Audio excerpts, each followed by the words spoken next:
Thank you very much, please. And thank you all for being here as we take historic action to deliver a future of safety and security for Americans of every race, religion, color, and creed. We're joined today by law enforcement professionals and community leaders.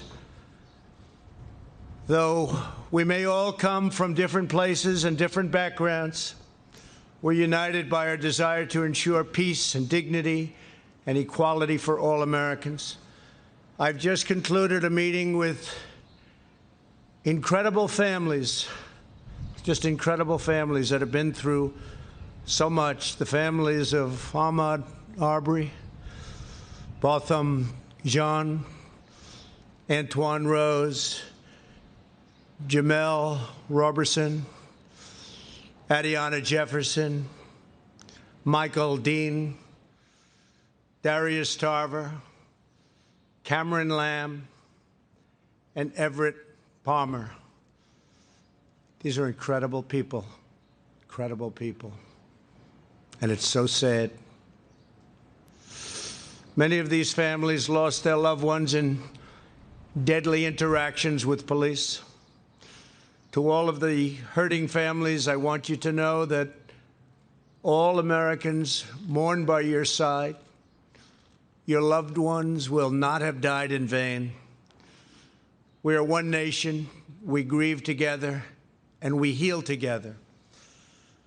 I can never imagine your pain or the depth of your anguish, but I can promise to fight for justice for all of our people. And I gave a commitment to all of those families today with Senator Tim Scott and Attorney General Bill Barr. We are going to pursue what we said. We will be pursuing it, and we will be pursuing it strongly, Tim, right? Okay. I want to recognize Attorney General Bill Barr, who's spent so much time on this and other matters like this. Bill, thank you very much for being here, along with, great job you're doing,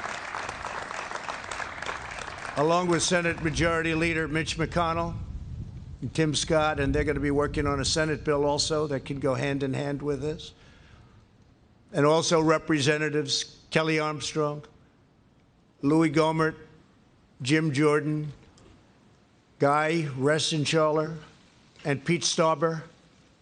And thanks also to Florida Attorney General Ashley Moody, the President of the Fraternal Order of Police, Pat Yos, President of the International Association of Chiefs of Police, Stephen Cass-Stevens, and many other law enforcement leaders who are going to be joining me at the signing. Today is about pursuing common sense and fighting for a cause like we seldom get the chance to fight for. We have to find common ground. But I strongly oppose the radical and dangerous efforts to defend, dismantle, and dissolve our police departments, especially now when we've achieved the lowest recorded crime rates in recent history. Americans know the truth. Without police, there is chaos. Without law, there is anarchy. And without safety, there is catastrophe. We need leaders at every level of government who have the moral clarity to state these obvious facts. Americans believe we must support the brave men and women in blue who police our streets and keep us safe. Americans also believe we must improve accountability, increase transparency, and invest more resources in police training, recruiting, and community engagement. Reducing crime and raising standards are not opposite goals. They are not mutually exclusive. They work together. They all work together. That is why today I'm signing an executive order encouraging police departments nationwide to adopt the highest professional standards to serve their communities. These standards will be as high and as strong as there is on earth. The vast majority of police officers are selfless and courageous public servants. They are great men and women. When others run away from danger, police run straight into harm's way, often putting their lives at stake to protect someone who they don't know or never even met. Great danger. Police officers run straight toward this incredible harm. Take the World Trade Center. They ran straight into the Twin Towers of 9/11. Many of them never returned. Never returned. Vast numbers of New York's finest never returned. Last year, I presented the Medal of Valor to 6 heroic police officers who ended a murderous rampage so professionally in Dayton, Ohio.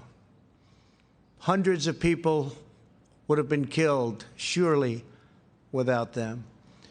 We ask our police to put on the uniform and risk their lives for us every day, the least we deserve and the least we can do, because they deserve it so much.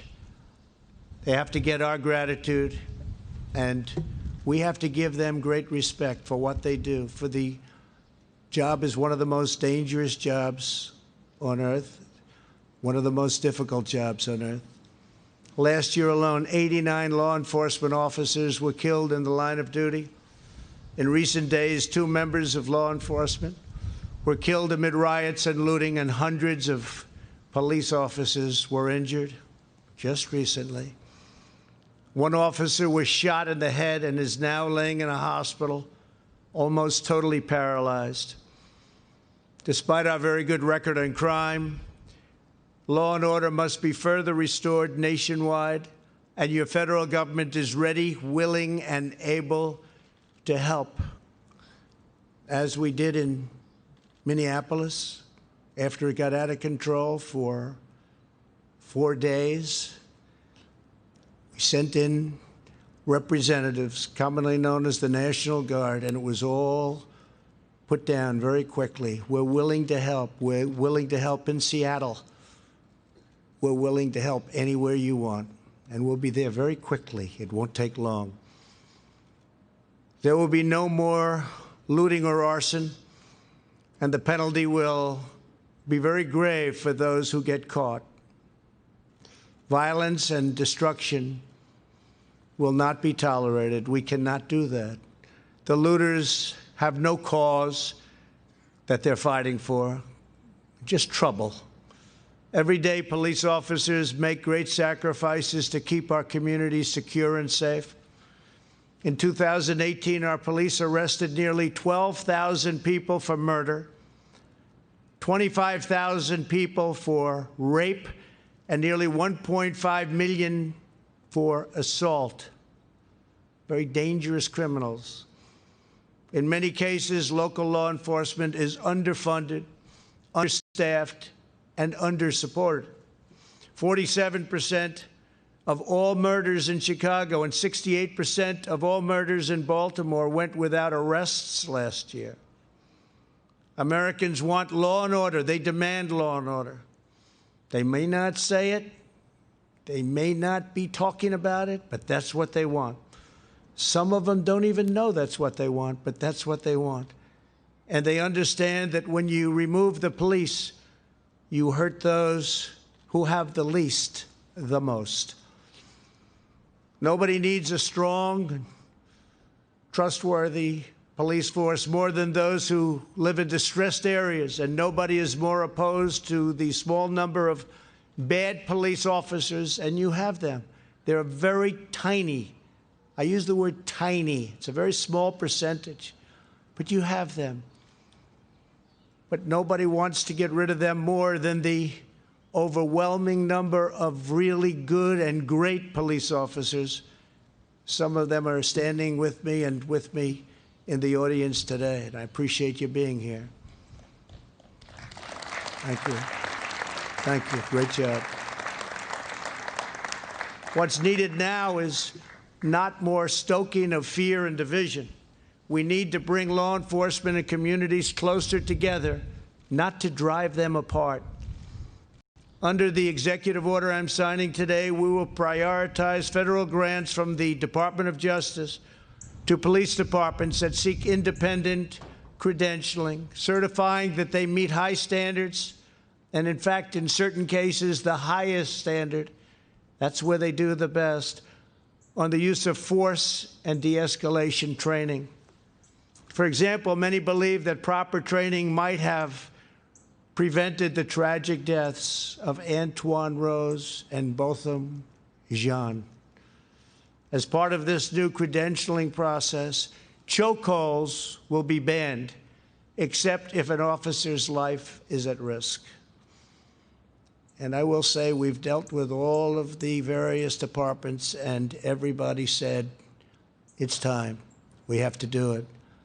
Additionally, we're looking at new advanced and powerful, less lethal weapons to help prevent deadly interactions. New devices are being developed all the time, and we're looking at the best of them. And cost is no object, no object.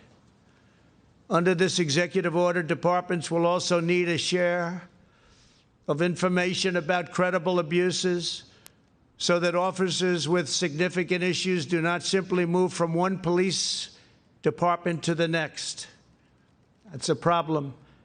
And the heads of our police department said, whatever you can do about that, please let us know. We're letting you know. We're doing a lot about it. In addition, my order will direct federal funding to support officers in dealing with homeless individuals and those who have mental illness and substance abuse problems.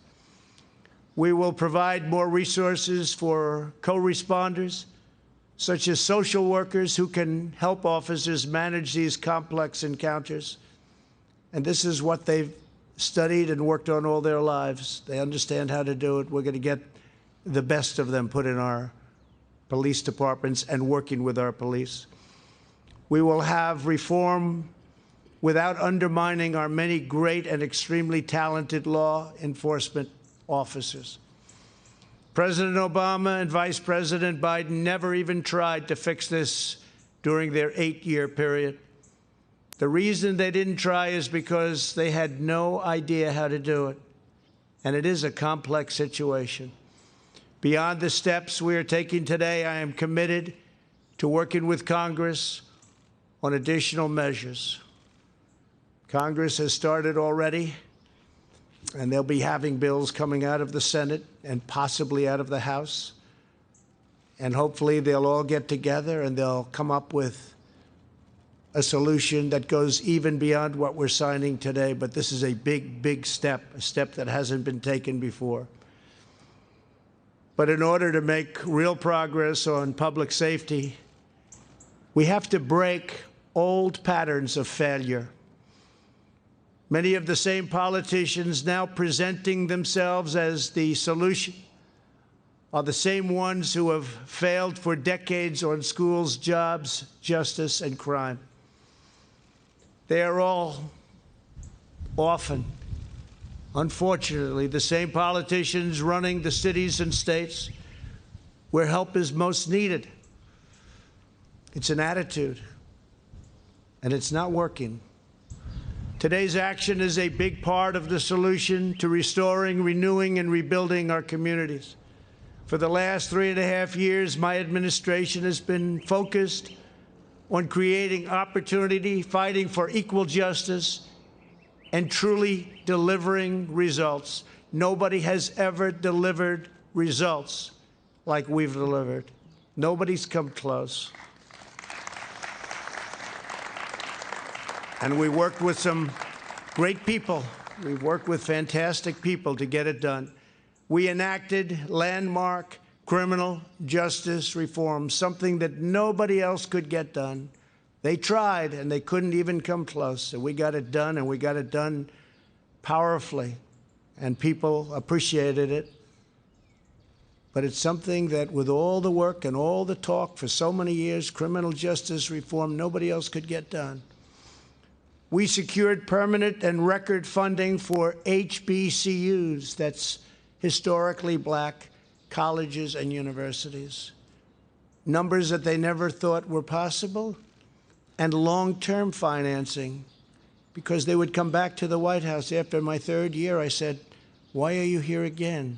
Great people, about 42 people, the heads of black colleges and universities, great people.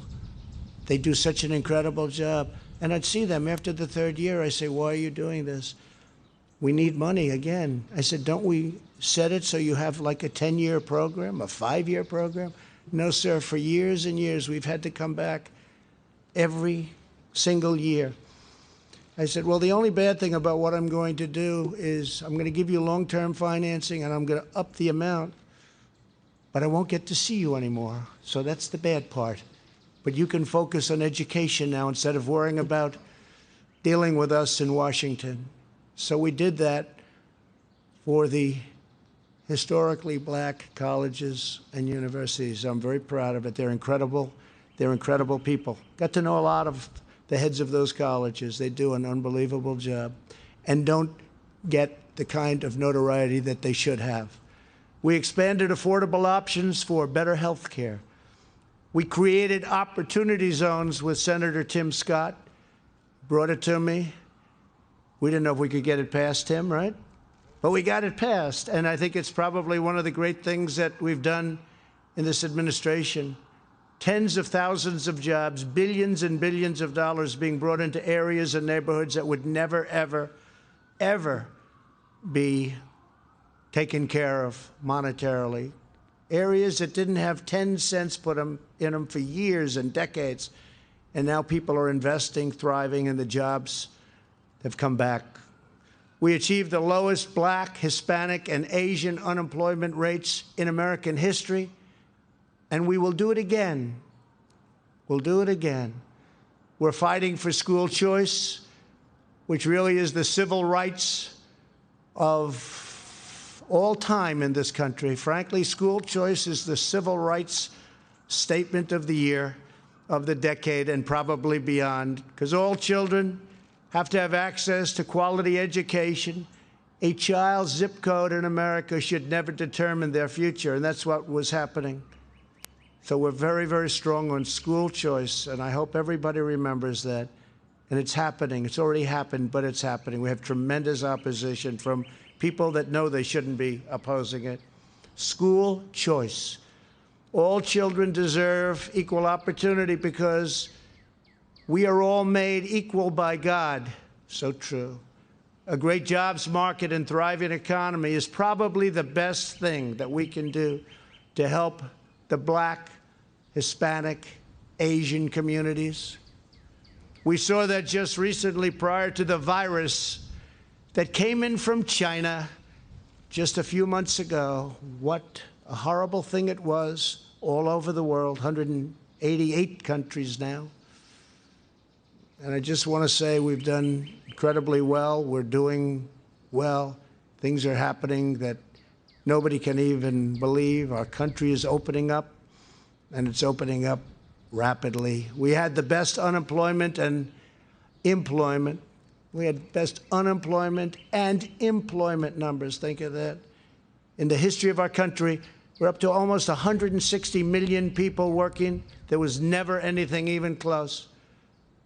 And that's for almost every group, including black, Hispanic, Asian, women, young people, old people, young people without a high school diploma. Every group. Everybody was thrilled. Everybody had just about high-paying jobs. Our country was never in a better position, and we were planning on massive growth. It was happening. It was already there, including big salary increases, which were already taking place for the last 2.5 years. Big, big increases, record increases. Nobody's seen anything like it. And then we got hit by the virus, along with the rest of the world, and now I'm building it up again. Here we go again. But I'm building it up again, and it's moving fast. And it will be even better than before, because we also learned it will be better than before. Jobs are rapidly coming back. And retail sales that were just announced 2 hours ago, just a little while ago, They're up a staggering 17.7%. Amazing. The projection was anywhere from 6 to 8%. We're up 17.7%. And what does that mean? The stock market went through the roof. These good numbers, they drove it up to a level that we're almost at the same level. Hard to believe. We're getting very close to the level we were before the pandemic and before all of the things that you've seen happened. That's a great thing, because ultimately it's about jobs. It's about, the government can never do anything like a great job for a person where they look forward to getting up in the morning and going to work and getting a much bigger check than they could ever get otherwise. Today and over the last 60 days, we've had one of the biggest stock market increases in the history of the stock markets. And 2 weeks ago, the 50-day increase was the single biggest. Unless my formula is tampered with, we will soon be in a stronger position than we were before the plague came in from China. When the numbers reach the point that I know they will, there will again be a great unity and a great spirit in our country. People will have that job back that they might have lost. They'll be making even more money than they did before. We have some brilliant people working with me, and we put it together. We did it once, and we're very easily doing it again. We're way ahead of schedule. You'll see that. You'll see the third quarter numbers will be very good. You'll see fourth quarter will be really good, and you'll see next year will be one of the best economic years this country has ever had.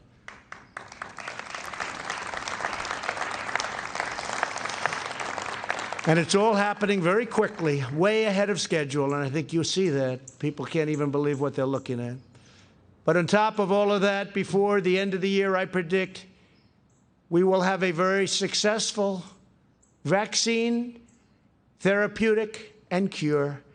We're making tremendous progress. I deal with these incredible scientists, doctors, very, very closely. I have great respect for their minds.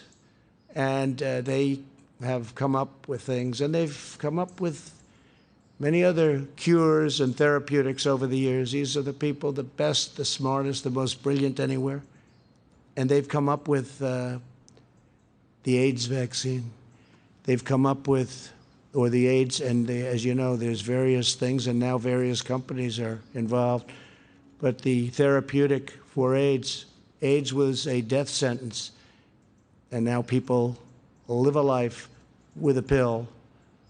It's an incredible thing. The Ebola vaccine and others, these are the people that have done it, or these are the people that have been around it, and they're all competing. It's an incredible thing. All of these brilliant firms, labs, companies are competing. And I will tell you, we're very far advanced. We've already started tests and trials. So I think we're going to have a very, very good answer to that very, very soon. I always say, even without it, it goes away. But if we had the vaccine, and we will, if we had therapeutic or cure, one thing sort of blends into the other, it will be a fantastic day. And I think that's going to happen, and it's going to happen very soon. Americans can achieve anything when we work together as one national family. To go forward, we must seek cooperation, not confrontation. We must build upon our heritage, not tear it down. And we must cherish the principles of America's founding as we strive to deliver safe, beautiful, elegant justice and liberty for all. I'd like now to invite our great friends, because they are our great friends from law enforcement, the officers representing their groups, to come up as I sign a very important executive order. And we're asking Mitch and Tim and all of the people that are here from Congress to go back and see if they can get something done. I see Louis and Jim Jordan. We'll all here, a lot of our representatives from Congress and the Senate, if they can go back and add to what we're signing today, it'll be a big moment. It'll be a big moment. But this is a tremendous step. This is a step that could have been taken years ago, but people chose not to do that. And that was, in my opinion, a big mistake. Could have solved a lot of the problems that we have now. So if I could, law enforcement, if you could come forward. We've had the, please come up. We've had the endorsement of the Federal Law Enforcement Officers Association, the Fraternal Order of Police, International Association of Chiefs of Police, International Union of Police Associations, Major County Sheriffs of America Association, National Association of Police Organizations, National District Attorneys Association, National Sheriffs Association, Sergeants Benevolent Association, and many others.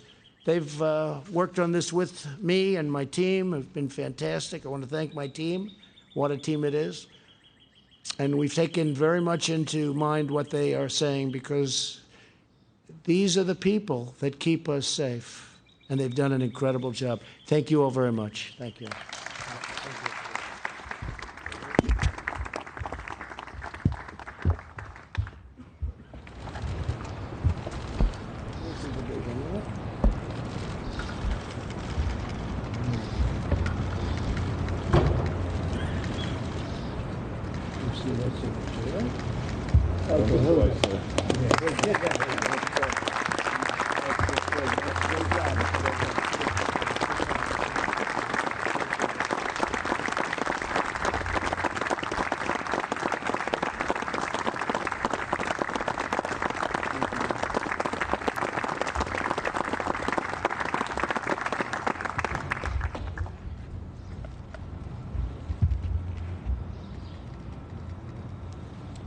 Thank you very much.